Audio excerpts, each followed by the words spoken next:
tall are you? I'm 6'4". Oh, okay. Yeah, I'm 6'1". Yeah. So. You ever have any like big ass boots you'd wear like Oh, for dude. performing and stuff?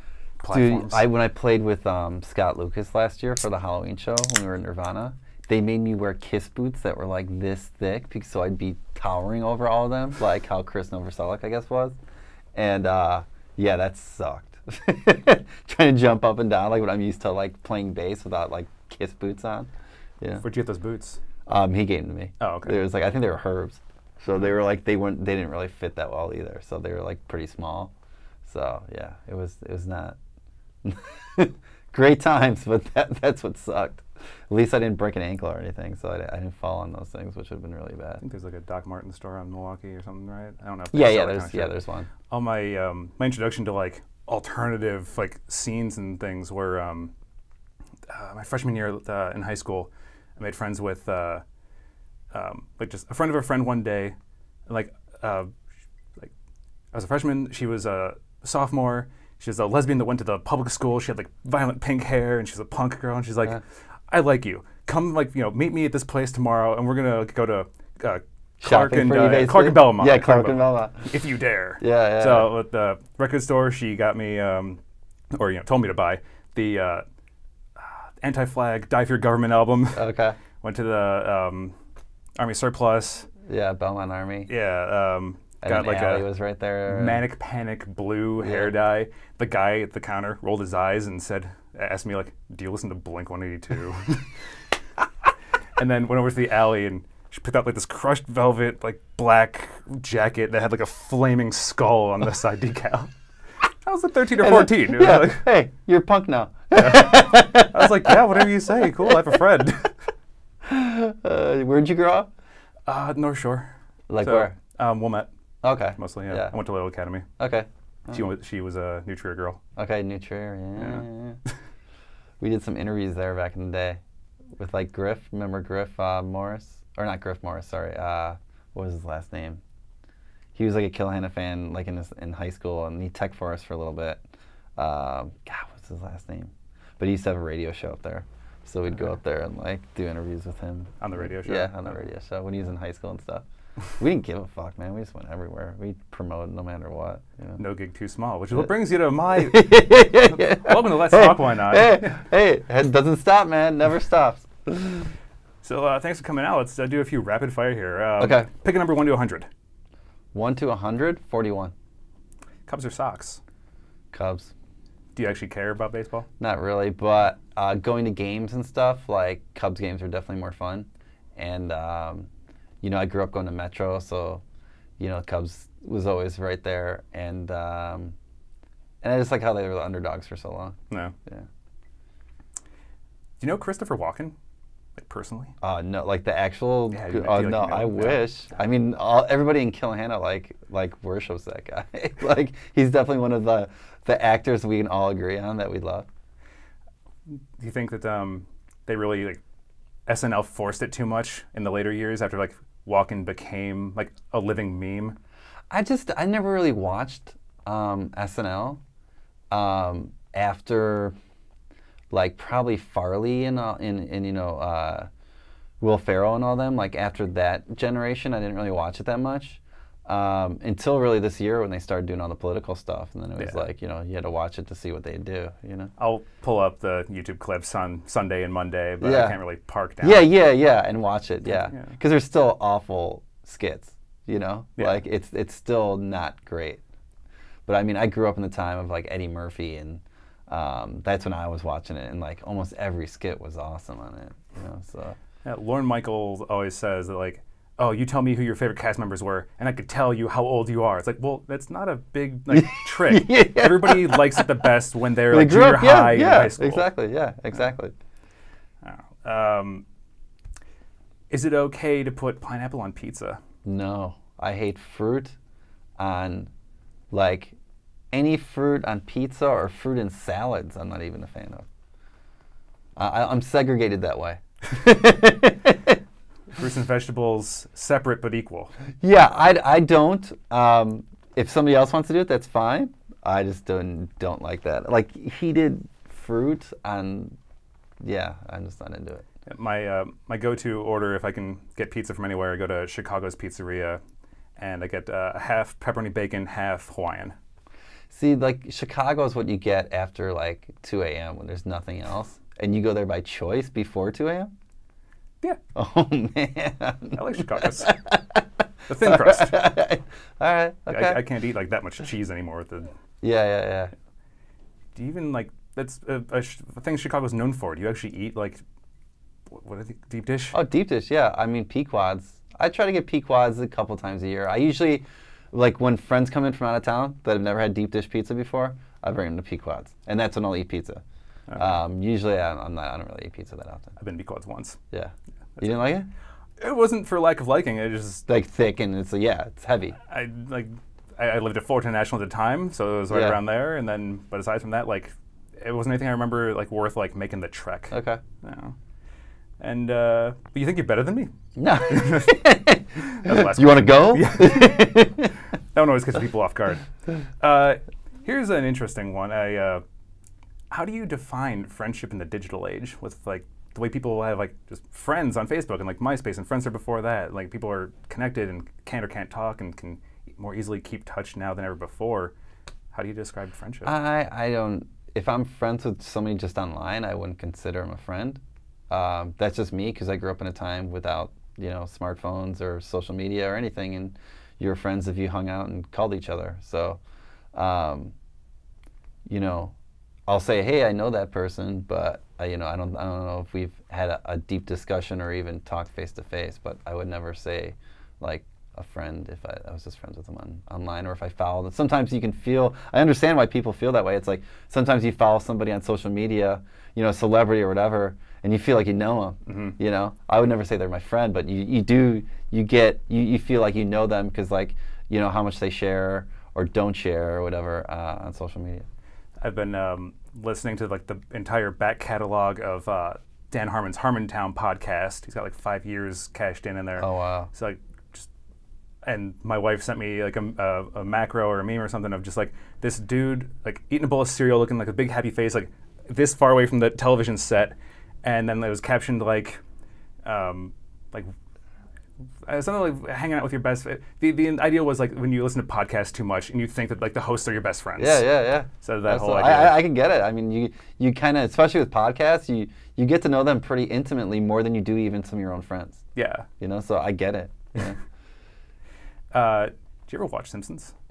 The last time I watched Simpsons was probably in 1991. So I watched a lot when it first came on. Yeah. But I've never been a fan. I would say I'd never been a fan. After I got into a certain age, I was just not crazy about cartoons. And a lot of my friends still will want to go see a movie that's a cartoon. I'm like, nah, I don't want to see it. They're like, what? Are you crazy? I'm like, no, I just don't.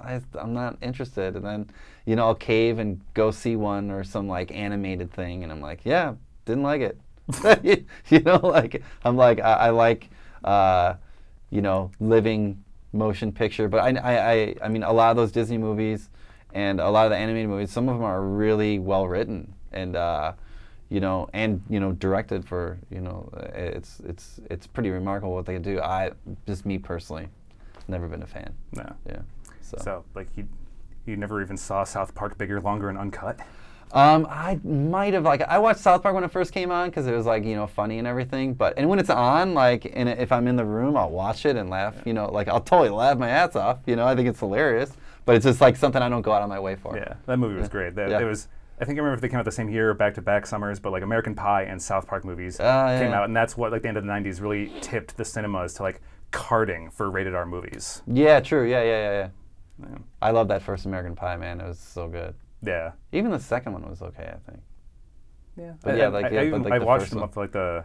I don't think I watched the third or fourth. There was the American Wedding, and then American Reunion was that's the core four of that cast, that story. Then they spun them off into all those other ones that Eugene Levy was the one thread character and I didn't know. Naked Mile and a bunch of bullshit I didn't see.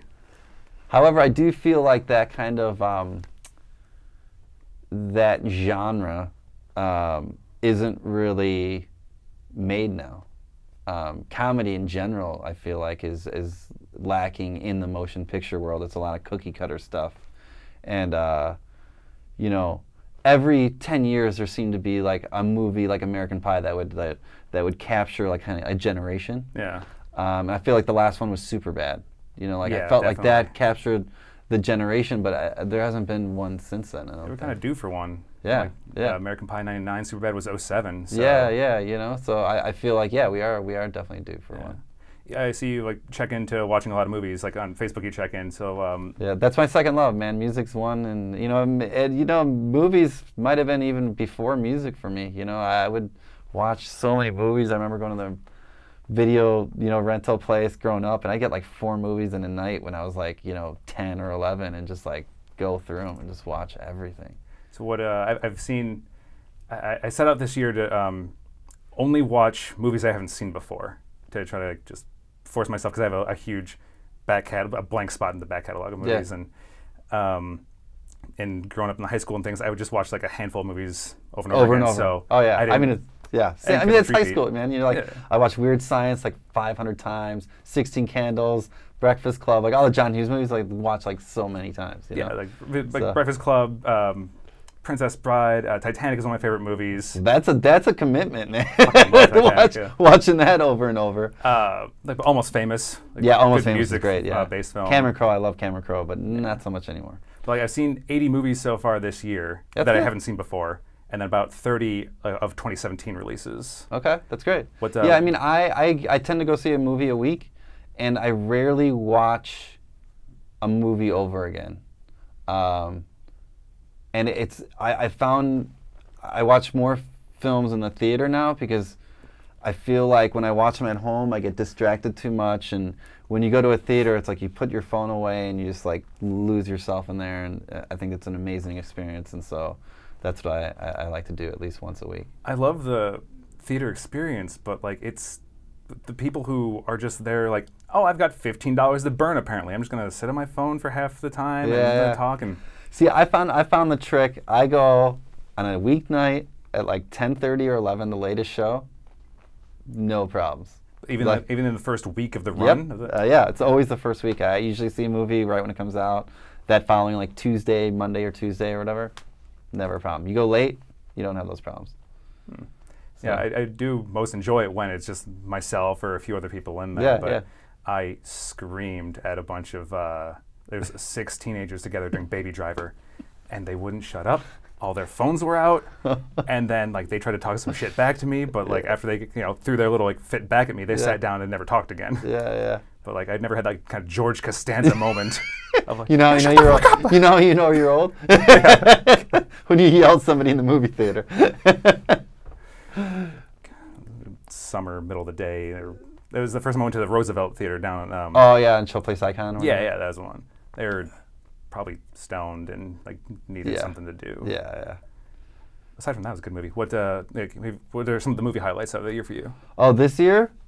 I mean, I think my favorite. It's really hard because I like trying to like think about all the movies. The one that stands out is Blade Runner. Like the new Blade Runner, I thought was just amazing. I watched the original Blade Runner for like whatever the 20th time. Yeah.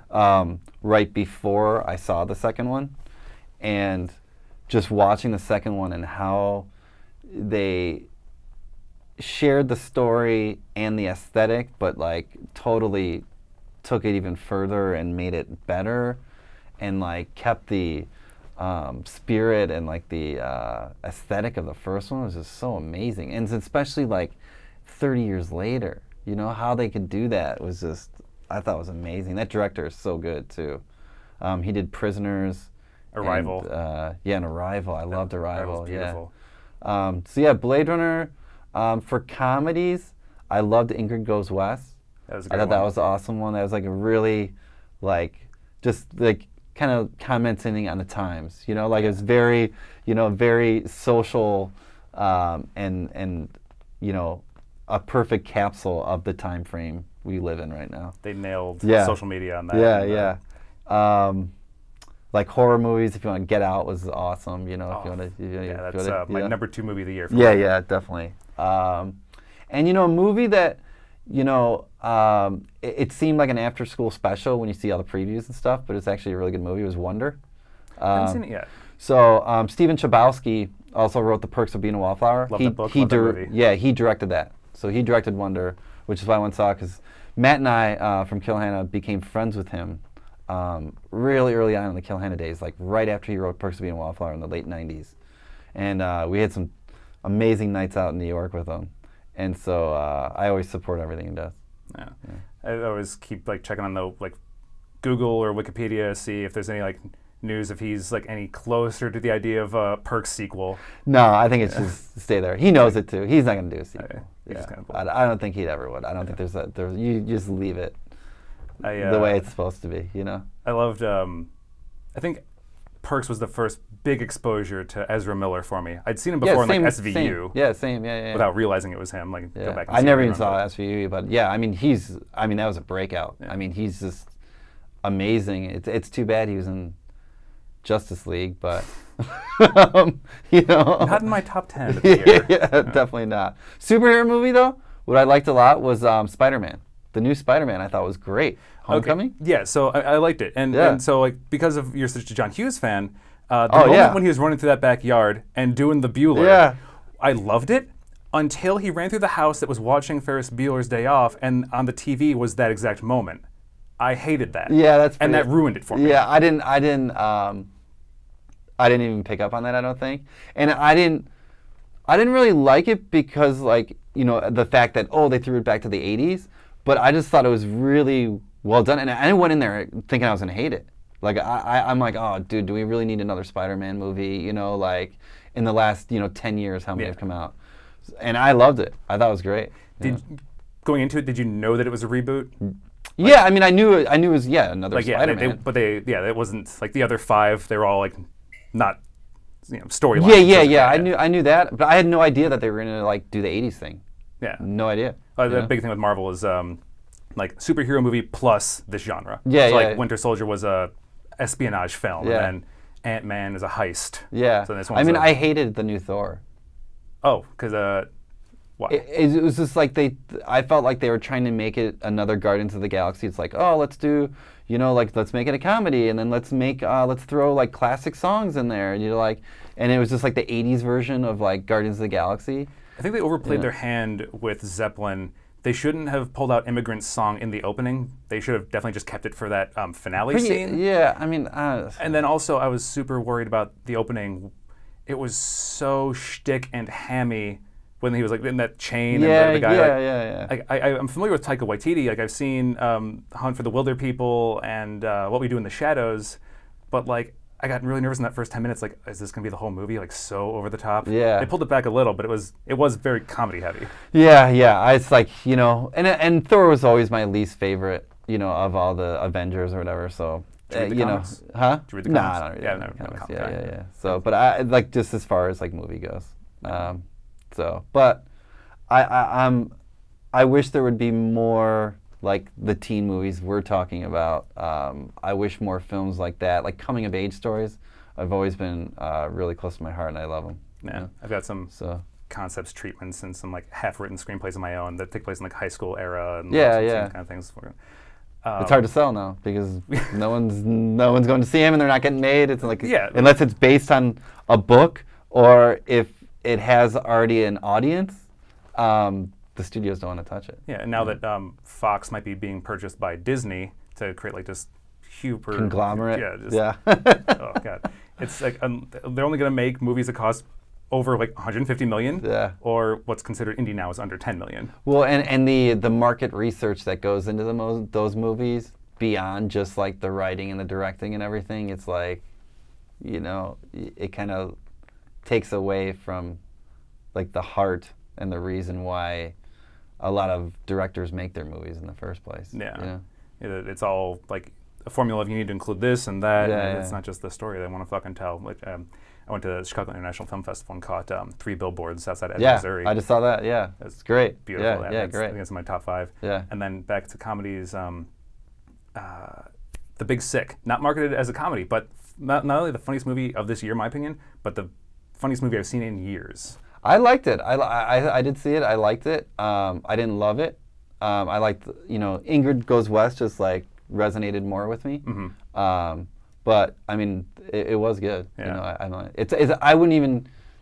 It is a comedy, but you know, it's dark, but also a drama and everything too. You know, I always had to like struggle with like, I have a list of like, these are my favorite movies, but these aren't the movies I'm going to say are the best movies of the year. Yeah. People argue with me when they see the list, like, you think that's better than that? Like, no, I don't think it's better than that. Yeah, but yeah, it's like different. It more. Yeah. And it's great that it's a true story. You know, like The Big Sick. Oh, that one, yeah. Yeah. I thought I mean, it's just amazing. It's an amazing story. I think the 90s sucked. It's kind of a broad, unfair statement to just kind of throw out there and let people defend it. But I know you love U2, right? Yeah, I love you too, yeah. A little bit of I mean, hesitation. I I wouldn't say now. Oh, okay. You know, like the newer stuff, Well, yeah. not crazy about. But yeah, I think they're one of the best bands of all time. Yeah, but, so I'm sure when you got into them, they were like more in their early stages and more of a representing the post-punk genre, right? Probably. Yeah, I mean, my brother was really into them, so they were one of the first bands I got into before I even got into like metal and like in my own music, you know. So yeah, U2 is one of the first bands I got into, probably during the War album, you know. How much older is your brother than you? He was 3 years older than me. Okay, my brother is 7 years older than I am, and I remember like Discman on the dashboard, cigarette lighter, and like playing the early Zeppelin stuff for me when I was a little kid. Yeah. That was my window into that. But like, so when like my idea of U2, like when I was more into music and things like that, U2 was a pop rock band, and Bono was an insufferable cunt, and I never much got into him. Yeah, I can understand that. You know, like when, you know, I mean, I've seen almost every tour, I think, since Achtung Baby. And, you know, when he does One Now and they start showing all the different flags and everything, and I'm like, that's not what the song's about. That song's about the band breaking up. That has nothing to do with, like, uniting nations together and, like, you know, none of that. And he just turned, like, the legacy of U2 into this whole political thing. And they were political. You know, and that's the thing. And then like Achtung Baby and then Pop happened and they kind of got unpolitical, you know? And then now they're trying to come back as like a political band. And it's like, man, yeah, you know, where were you during the Bush era, man? Like, come on. You were like doing dinners with him and shaking hands. Never said one negative thing about Bush because he was helping you with the Red campaign, which is a great cause. I get it while you're a politician. You're helping more people. I get it. That's great. But don't try to be like all punk rock and like hating the president now. Yeah. You know? The Saul Williams' cover of Sunday Bloody Sunday, produced by Trent Reznor, yeah, it was great. Was like the thing that really like. You know, there's, I'm sure you know, obviously as a musician, there's a difference between Record of the Year and Song of the Year, which a lot of people, you know, outside of music wouldn't understand what the difference. But that's what made me really appreciate U2 as songwriters. Was his cover, because I fucking love that. I was like, okay. And then you actually paid attention to what they were talking about. Well, I was before, but like just their musical stylings and everything didn't vibe too much with me. And like growing up more on like the Fragile and Downward Spiral, and like it just sounds so much like actually honestly the first time I heard it, I thought it was Trent singing. Yeah, the production's really awesome. Yeah. But yeah, it really made me appreciate U2. Like, okay, I'm not gonna say like I blanketly like hate them or anything, like, and like I don't know them or anything, but like. As songwriters, like what they did on paper and then someone else did in the studio, like that's a good fucking song. U2 wrote a great song. Yeah, it's funny you mentioned Trent Reznor and U2 because when I was walking, I went and saw the Pop tour at Soldier Field, and I was walking out with my friend. I'm like, who's that short guy that looks like my old friend I grew up with? And I look, and it's Trent Reznor, like standing like right there next to me, walking with Ashley Judd, and they went to see the U2 Pop tour or whatever, you know. And I was like, oh, wow. And then you see all the shows he's done after that, and U2 definitely influenced Trent Reznor's stage show, 100%. So like what year or era was that? That was the Pop tour, I think, was in 1995 or 4. Okay. No, it was probably 95. Yeah. So I saw Nine Inch Nails twice. First time Congress Theater and Dresden Dolls opened. Oh yeah, I was there. That was my experience. And that sound went out? Yeah. Were you there when the sound went out? I think, oh yeah, actually, no, I ran into you in the bathroom.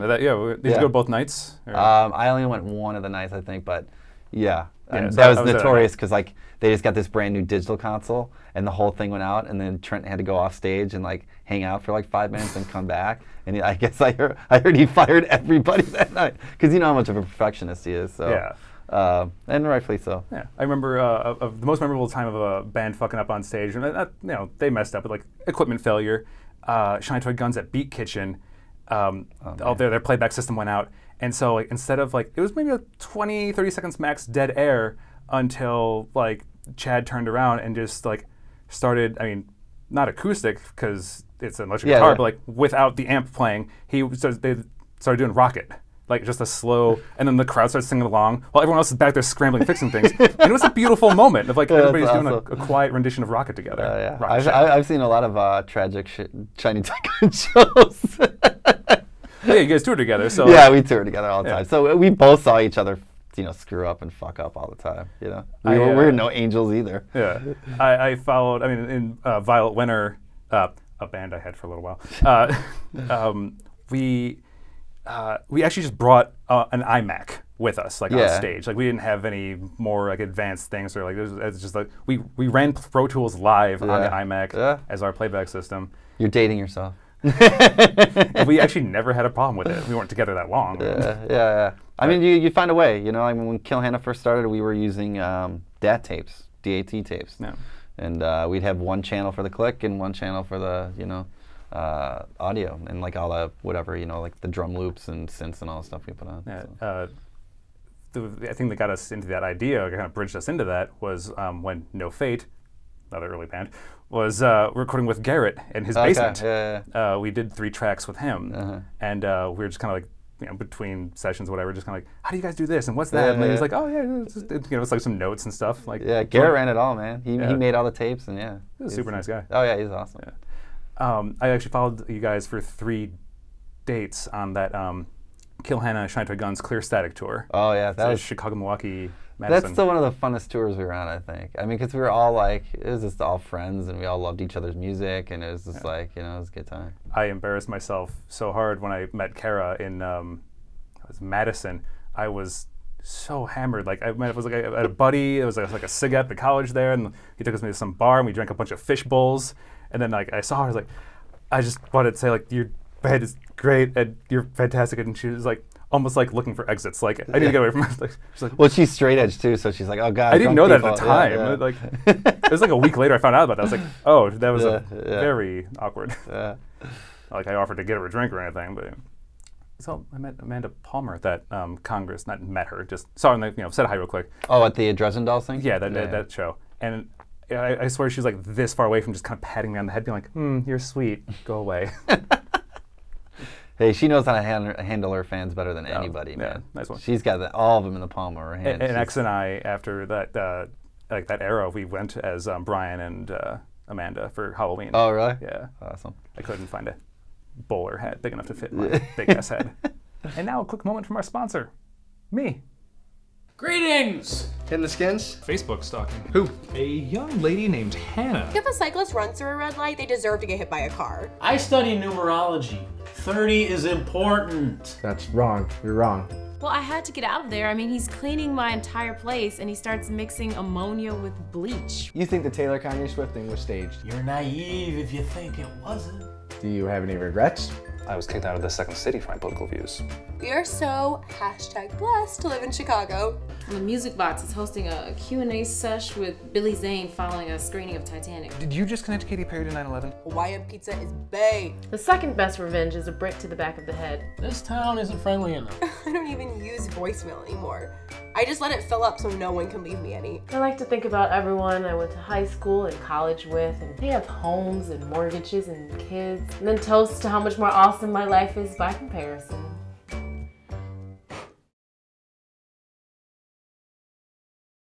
That's still funny, huh? Yeah. Well, how'd you get into DJing? God, so, I mean, in high school, I'd throw parties at my mom's house, and I'd always put on the music and, like, pick what songs went on. And then in high school, I also had a radio show. And so I was always into music, and I was always into new music. And I always liked turning people on to new music. So in the 90s, I started throwing like underground house parties and raves and stuff, and I wasn't DJing. I was going to kind of learn how to be a promoter in that sense. And then when I got in Kill Hannah, Matt and I just had loved all the same music, so we wanted to start a night where we could hear the music we liked, and that was in 2000. We started this party called Makeout Club, and it was just all like Brit rock and like, new kind of like electro stuff or whatever that we were listening to, and just started a night. And then, I from that, I would do like kind of like rock nights at different places over the city, and then, in 2005,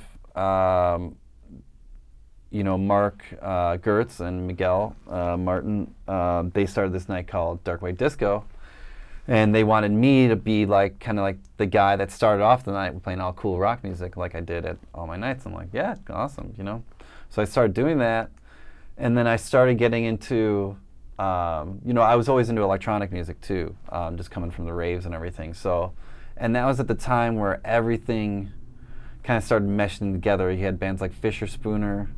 2005 LCD Sound System released their first record, Rapture, and The Faint, and like all these bands that were kind of like hybrids, between electronic and rock and punk and whatever else, started coming out. So I was like starting to play that stuff, and then we started all DJing together, and that's when I learned how to beat match really, and because we all had to like play seamlessly. And so I just learned, just using CDs and CDJs, learning how to DJ, and from there, did Darkwave for like 5 years. That party ran really from 2005 to 2010, and at that point in like 2010, Kill Hannah stopped touring as much. So then all the cool parties weren't paying. They wouldn't pay that much, doing the Darkwave parties and cool underground stuff. So I started doing open format DJing and started, playing for the masses and playing a bunch of, bullshit. But learned, all different kinds of genres of pop and hip hop and, and everything. And I always liked all different kinds of music. But I never played it, out that way until about 2010. Yeah. So, so are you? I'm sure probably not a lot of people are CD VJing or CD DJing right now anymore, right? Are you? I mean, I use like when I do my open format nights, I use my computer in Serato because then I can go in any direction. But when I like doing a thing like Darkwave Disco, I just bring a USB stick and plug that right into the CDJ, and then just use it like I would CDs. Are all the tape decks at headquarters just for like? All the tapes are in there. But like, you're not playing off those. No, that's I mean, all just. Do you realize how much work that? I mean, I remember when I had my radio show in high school, I would have to spend about 2 hours the night before queuing up all the tapes in the perfect point. So then when I got on the air, I would be able to play them in sequential order. So to do that for a night for like 4 hours, that would take so much time to do. Yeah. Was the old was Darkwave Disco the party at like a solid location, like monthly or? Yeah, it was at this place called Sonatech. That's okay. I was just gonna ask about Sonatech, which is now Beauty Bar. Yeah, it's the same spot. I was at Sonatech a couple times right before it made the switch over. That was like right around the era when I started going down there, hanging out in the scene finally. Yeah. And I was thinking about that actually. Someone posted on Twitter. This is years ago, but it kind of always stuck with me. Someone tweeted like, "Stop calling like what's going on at Wicker Park a scene. Like it's not a scene. Like what?" It was a scene. Okay. And I think it's sad that there is no scene anymore, and people were hating on it back then, but it's true. There was you'd go out and you'd see familiar faces each night. I mean that's a scene. And it's sad that there's not one now. There's not really a scene because I feel like there's just so many more neighborhoods now and so many different venues and so many different options. And then you put social media and smartphones and Netflix and everything. There's so many options for entertainment now that there's no scene because there's not a consecutive night, weekly. There's very few of those still going that people go to that live in the city. And now that people are not now, but like for years now, getting priced out of Wicker Park, not everybody's just moving straight up the blue line. They're just kind of segmenting out, and then it's all over the place. It gets thinned out. Yeah, and yeah. just not as the. I mean, there's like, there was just fewer neighborhoods, back then, and then, when I was going out 10 years before that, when I first started going out, there was way fewer neighborhoods than that. That's why, I grew up going to like Shelter and Crowbar, and it's like now you wouldn't find like rock guys hanging out at like the Mid or like, like that just wouldn't happen. But back then, we were like one of the first bands to like embrace that because I came from like kind of the rave scene too. So, we were like the rock guys going to, dance parties and dance clubs and raves and stuff. Yeah. So, I make it down there like rarely more than once a year at this point. yeah. So like, it's interesting to hear that it's dying down and not a lot of familiar faces anymore because like I go so rarely. It's just like as people age out and a lot of people stay. There's a lot of people that were older when I first started hanging out and they're still there, like as far as I can tell on Facebook. But like whenever I do make it down there, it's like, oh wow, so many different faces, and like I thought like maybe this is the scene now, or like no, there's not really. I mean, there's not many. I think there's probably 1 million little scenes, but it consists of like 20 people. Yeah. Versus 200. So yeah, it's different now, and it was such a magical time, and people are like, oh, you're just getting old. I'm like, man, I was old 10 years ago too. Like it's not that I'm old. It's just times have definitely changed. Yeah. There's not. I want to be jealous of a new promoter. I want to be jealous of a new DJ. And the fact that I'm as old as I am DJing now is pretty ridiculous. Like, I shouldn't be getting booked, but there's not new DJs coming up and new promoters coming up doing anything exciting. Yeah, no one's coming after your throne. And you know what? I would help them. I'm like helping. Like a friend of mine wanted to learn how to DJ, so I taught her how to DJ, and I'm like, oh, you want a night? Okay, you're gonna do this night, and I'm basically like, I want to pass the torch, and I want to help as many young DJs and promoters to make a scene again and make the city thrive. I want to usher it in, and I think one of the reasons a lot of scenes die is because like the guard wants to like, oh, it's got to be us, like we can't have new blood or whatever. But I'm totally opposite. I'm like, I want it to flourish. Yeah, one of I'd say probably like just because it was a weekly, almost by default it made it like just my favorite party of back when I was in those days was Rehab. Yeah, absolutely. Monday nights. I back at Evil Olive originally. Yeah. Just letting a party go till 4 a.m. like that 2 to 4 stretch really just. Almost like just jumps the shark in terms of like just debauchery. Yeah, it can get pretty ridiculous. I mean, Derek started that party. Him and I have been friends a long time. He actually comes from the tour world as well. He used to tour with a bunch of rock bands, and he dated my roommate. That's how I met him. And he was always a fan of Darkwave Disco. And when he was starting Rehab, he's like, "You got to DJ." I'm like, "Absolutely." So I've been with Rehab from the beginning all the way to the end. And our parties were always like, we were like the big brothers, and they were, because like they came out, I think Rehab started in 2007, I think. Darkwave started in 2005. And then kind of we stopped throwing them monthly in 2010. Mm-hmm. And then Rehab went, God, I think that went all the way to 2013 or something. Maybe, yeah. Yeah. I definitely, because I think they actually ended without any fanfare, like the original. Well, yeah, because Porn and Chicken came in Yeah. to the same, the neighborhood, and that was the new party, so everyone was going to that, and it kind of split the crowds in half, and that's what usually kills it, because there's not enough people to go around. Yeah. There's not enough scene to go around, so everyone went to the new thing because Rehab was on its 5-year mark or whatever. Yeah, because I just remember like I went to just a friend was in town. We used to go to Rehab, so we did again, and then like 2 weeks later, I got like a Facebook notice like, no Rehab tonight. Like last week was our last one. Like I hit her up like, hey, we apparently went to the penultimate Rehab. Yeah. But yeah, I mean, so we're doing this reunion now, Yeah. which is awesome. Me and Derek talked about it, I think last spring. I'm like, and I always do the Darkwave Disco reunion around Christmas, because that's when all my friends come in from New York and LA. So it's kind of like the old times. And he's like, yeah, I want to do that too. I'm like, well, why don't we do a versus night, you know, like a Rehab versus Darkwave Disco, because we were always like, you know, friends, and we even toured together and did some shows in different states, you know, together and stuff. And so he's like, yeah, definitely, you know. So we're doing this party December 22nd at Debonair. It only goes to 2 a.m. But as you know, the party never stops at 2 a.m. and everyone goes back to my house. Yeah. So I definitely have been kicked out of your place at least once for being way too drunk.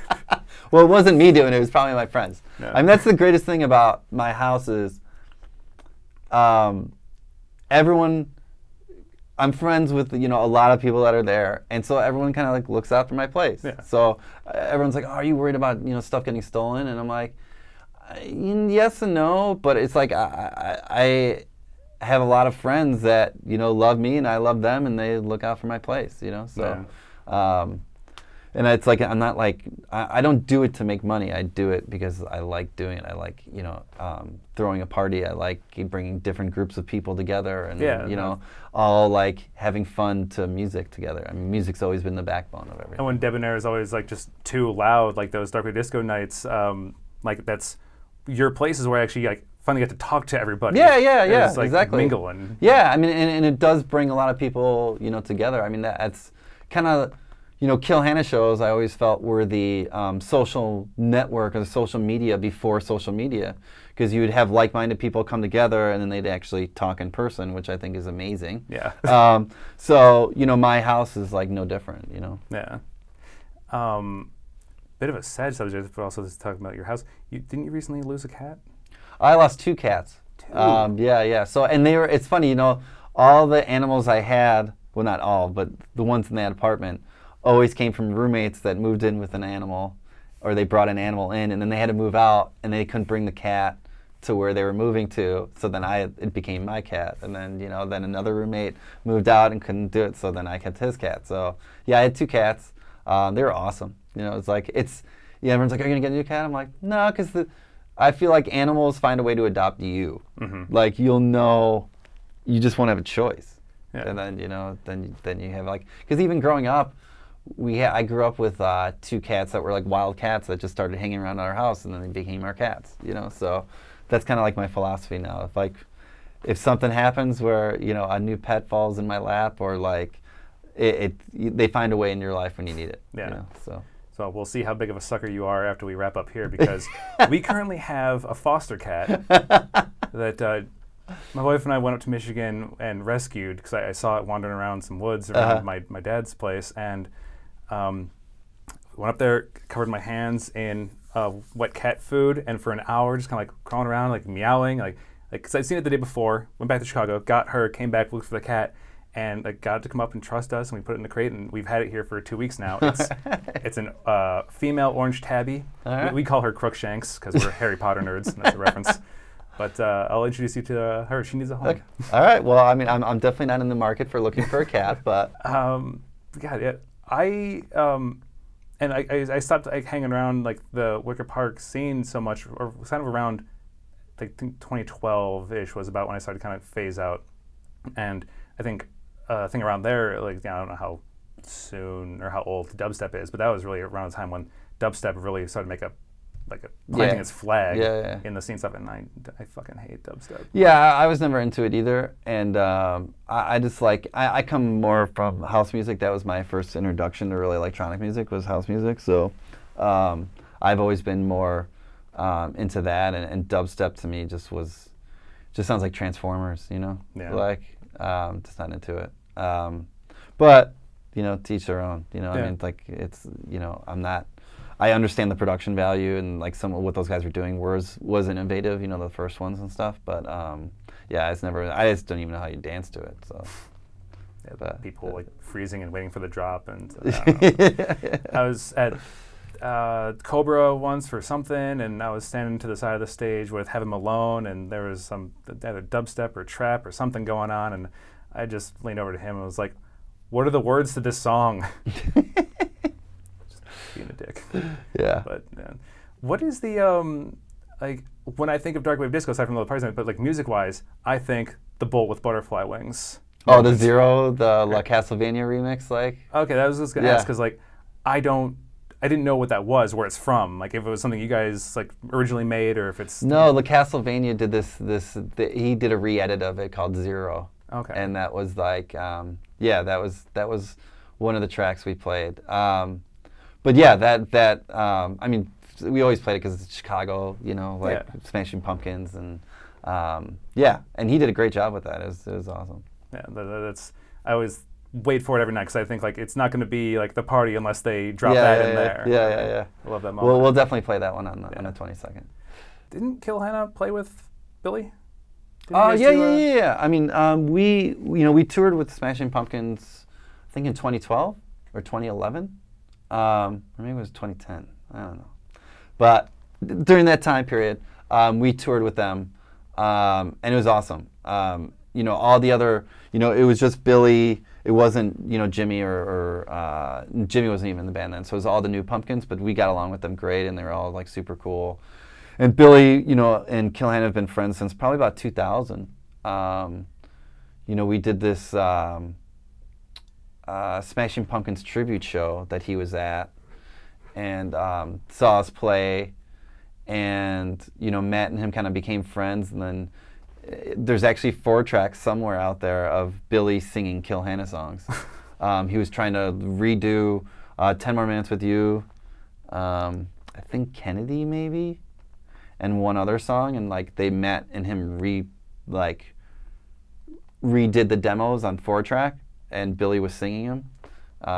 And that 4-track's out there somewhere. Matt is horrible with like archiving stuff, so he probably lost it, and somebody else has it now. But Aaron. Yeah. But it's out there, man. Yeah, it's out there. It's crazy. I remember I had an old Kill Hannah like DVD, and I think there's at least 2 different ones that exist, if not maybe a third. I don't know, but I have 2. And on the first one, I remember like you guys were all telling about the band origin story, and you said like you were at a bar backing, and Matt just randomly tapped you and asked you if you played bass. Kinda, yeah. I mean, I saw him, and I went up to him like, "Hey, man, I love your band," and he's like, "Oh, thanks," blah, blah, and he's like, "This is my lawyer," and introduced me to his lawyer, Jack. And then I'm like, "Oh, I gotta go back to work," so I was upstairs, and working again, and then I saw him, and it was a house music club, by the way. It was called The Tunnel, I think. And so I go up to him, and I'm like, "Hey, what's your name again?" He's like, "Matt." He's like, "You play bass, don't you?" And I'm like, "Yeah, how'd you know?" And he's like, "You just look like a bass player. We're trying out new bass players. You should try out for my band." I'm like, all right. So I just met with him and Carrie. Didn't even like play. Just talked about John Hughes and like, the Smiths and Ride and like all this British rock that we had the, love for. And he's like, "You want to play a show with us in St. Louis next week?" I'm like, okay. Is it the pageant? No. This is like a cafeteria. This is 97, so this is like we were playing cafeterias and like, weird, shitty places. So. Do you actually have a favorite Kill Hannah song to play? I mean, my favorite Kill Hannah song will probably always be Nerve Gas, because that was like the first song that kind of really resonated with me. I think the first time I saw them, they were giving the tape away. They just recorded it on their crappy 4-track or whatever that Matt used to do, but that was always a song that kind of got me into them. I love Nerve Gas. Yeah. So, a least favorite, like if it ever showed up like on the set list, and you'd like actually just fight it, like I don't want to play this fucking song.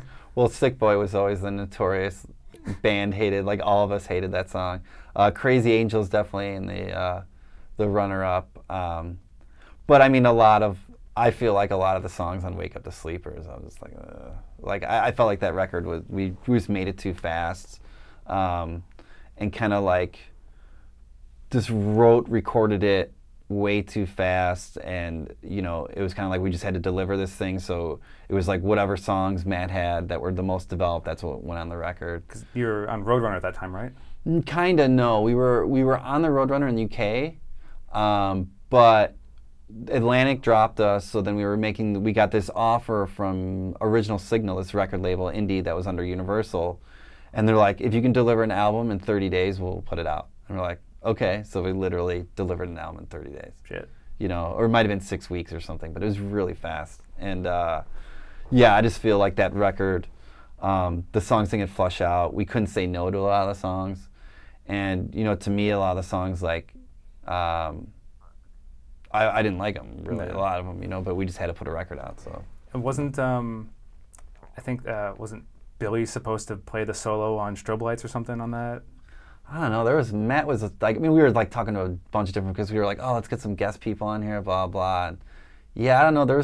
I don't know who else was supposed. There was but Tom Schneider came in and he ripped the solo on that thing, and Tom's like killing it right now. I don't know if you followed his career at all. No, I haven't. Dude, Tom produced the whole Borns record. Like, that's like, and Borns is like huge now. He's worked with like, Tiger Town. Who else has he produced? Like, there's all these bands like after, and even he worked with Steve Perry, Kat Von D, like, and he's just like one of the most in demand kind of like songwriter, engineer, producer guys right now. And you know, he was in that band Power Space. That's how we became friends with them. Okay. And then he was in the band Bad City, and we all toured together with Smashing Pumpkins together. And then he was Johnny's replacement for, you know, after Johnny left the band, we had to finish our tour, so he stepped in and played guitar for the European run of the Hope for the Hopeless tour. Okay. You know, so yeah, where our bus burned up. Thoughts and prayers. Yeah. Just the photos of you guys just sound like, well, of course, why wouldn't this happen to us? Yeah. I remember just like in that same vein of that happening, like you guys were in a limo, I think maybe shortly after getting signed to Atlantic, and I was like, they were maybe like an executive and a model like on his arm, and she's like, "Welcome to the big time" or something like that. Yeah. That became like a joke with you guys. Yeah, I think that was like one of our managers, and he was like, "Yeah, welcome to the big time" or something. I can't remember. I think it was in L.A. We were like just played the Viper Room and went out afterwards. What a waste of money. You know, like that's how I look back at that stuff now. It's like, yeah, it's cool. You know, you entertain the band like that, but guess who pays for it in the end? I was a music business major at Columbia College. Yeah. Oh God. Speaking of that, then in Atlantic, here's a fun little section called "Do you believe in a thing called love? What happened in Atlantic? And do you blame the darkness for stealing Kilhanna's money and then Kilhanna not blowing up?" Not at all. Not at all. You know, I don't hate Atlantic looking back. You know, they were just doing what every other major label is doing. It's like, you know, they sign a band. They, you know, they did push us to radio. It didn't hit. And, you know, the reason we had the fan base we do is because we built our fan base grassroots, one fan at a time. And that's why we're still to be around for 20 years. And, you know, they were kind of just doing what they always do. You know, just like throw it against the wall. If it sticks, they'll put more money into it. If not, then, you know, write your losses. And, you know, but the thing is, we had amazing experiences being assigned to Atlantic. We got to make 2, like, amazing records that, you know, we never would have gotten to do if we weren't assigned to them. Yeah. You know, so. Like, was there any new material on for Never Never? Oh yeah, for sure. Yeah. Like, at least I.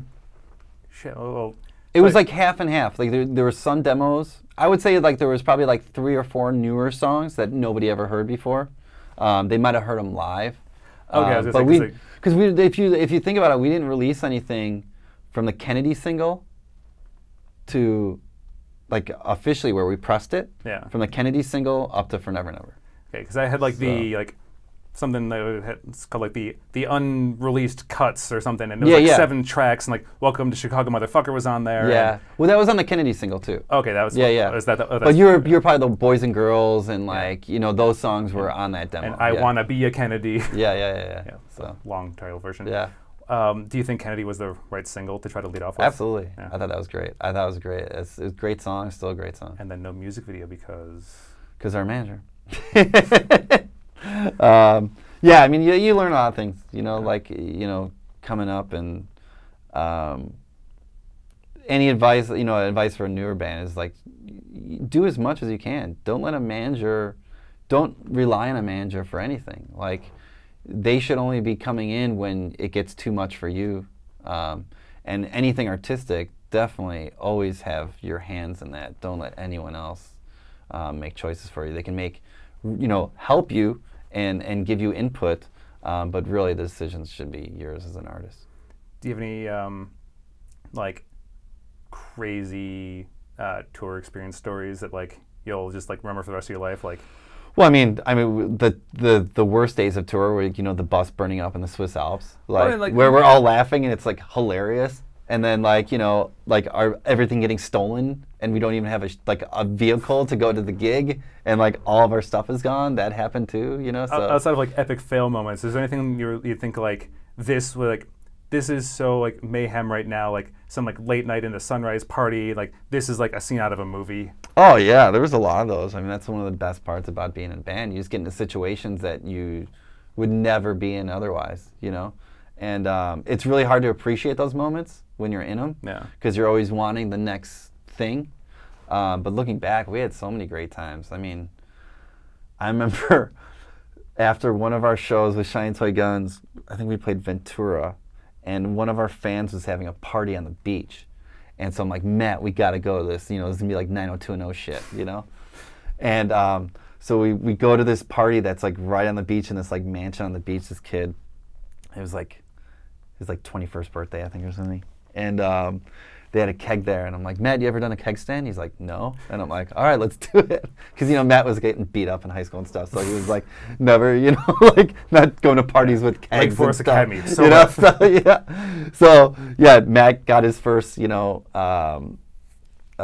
his first keg stand. And then I remember me and Dan and just a bunch of people, like, we all went skinny dipping. And then, like, there was a bonfire and we came out and the sun's coming up, and it's like, it's like just movie stuff like that. I mean, there's plenty of stories where, just epic things like that. I wouldn't say they're epic. It's just great nights. It's good times. I mean, there's too many to count. Yeah. A lot of them were at my house though. All the after parties we used to have, and inviting everyone back from Metro back to my place, and Darkwave Disco all those times, and DJing and everything. I mean, a lot of the situations you just don't get into working a 9-to-5 job. Yeah. So that's some of the sacrifice. You're not going to make any close to any of the money, but the experiences that you'll have, you can't even pay for. Yeah. So I was still trying to like. What coincided with my like departure from the scene was my 9-to-5 I took up, and I was still trying to do both. So like my department manager took a photo of me like the first month in the job, where I was just like hungover and passed out like on a keyboard, and just like it must have been a Tuesday morning probably after rehab. Yeah. And like I wasn't mad. He was just like, oh, look at this asshole. Yeah. But, so a couple more things to wrap up then. I remember there being like rumors talked about like there was a Kill Hannah album like kind of in the, not necessarily recorded, but like enough material ready to go, and in the chamber, like you wanted to go to like Matt tried to get you guys to go to Nashville to record something. Yeah, I mean Matt's got some songs that he wants to do, but I mean I think that's one of the reasons we kind of broke up, is like we were just all on different pages, and what we wanted to do artistically I think was different, and Matt definitely he's a great writer, and he still has some songs in him, and and he could release them as Kill Hannah. Who knows? I mean, like Kill Hannah is Matt's band. When it comes down to it. I mean, we all make it, make it what it was. But Matt did start the band and named the band and everything. So if he wanted to release material under Kill Hannah, he could. Yeah. If somebody wanted to get into DJing, but because you said you were like taking some people under your wing before, yeah. And like what would you recommend of like some like free, easy, intuitive stuff to like the DJ software or things, or like what'd you say? I would just, when you listen to music, you try to pay attention to the kick drum, the hi-hat, and the snare. Like if you know what those three things are and you can differentiate them, that'll help you DJing. And then get the software and start blending the two songs together. But really, you need to be a promoter first if you want to make a name for yourself or whatever, because no one's going to care about you unless other people care about you and come to see you, and then that's how you'll get booked and everything. So it's more about being a promoter, and I was always promoter first. So everything I've done, from the band to DJing, whatever, has always been like branding and promoting something. Cool. So. Well, you're at Greg Corner on Twitter and Instagram. Yeah, I think Instagram and then, at Greg Corner. Your your public fan page, facebook.com/DJ Greg Corner. Oh, is it? Yeah, I don't even know. I looked it up. Yeah, before okay, you came on. good. I don't even know. Yeah. I don't even push that. I think I have like 405 friends or something, but I haven't even promoted it. I just have it, you know. So I figured that's where I put like all my DJ appearances and stuff, and then, you know, I checked your website. It looks like you haven't been on there. No, years. I haven't. I got to update that too. It's just, you know, I'm like you know, I got a radio show now. I got JBTV, you know, and I DJ, you know, and then I'm a music director for headquarters. So there's all these things going on that I don't need to promote myself so much anymore. So it's just like whatever. The brand kind of is self-sustaining. Yeah. Are you on Snapchat? I am on Snapchat. Is it more of like a friends thing, or is it like if anybody finds you just kind of add them, or is that public thing? Yeah, I think it's public. Do you actually use it? No. Oh, okay. Well, then yeah. I have it, but I don't really use it because ever since the Instagram story came out, it's like just do it all in one place. Okay. You know? Yeah. So, and then that way everyone can see it. They don't have to follow you to see it. You know, or like I have more friends on Instagram than I would on Snapchat. So Yeah. Whatever. Yeah. Right. Well, Friday, December 22nd, yeah. Debonair. Debonair and Rehab. you know, Dark Wave Disco and Rehab reunion. You can pass out maybe on, you know, that Saturday. You'll be face down on a keyboard again. Or maybe we'll be being kicked out of my house. I don't know. Oh yeah, sun's coming up. Tommy P, you gotta go. Like what? I just go to Taco Bell, have some breakfast, sober up. Yeah. Well, when it comes to Debonair, I don't fucking wait in lines. Do something for me. Well, if you get there early enough, you won't have to wait in line. God damn it. All right. Well, thanks for watching, Greg. Thanks for coming over. Thanks for the hookup, Greg. Real worth it. Oh well, all right. Yeah.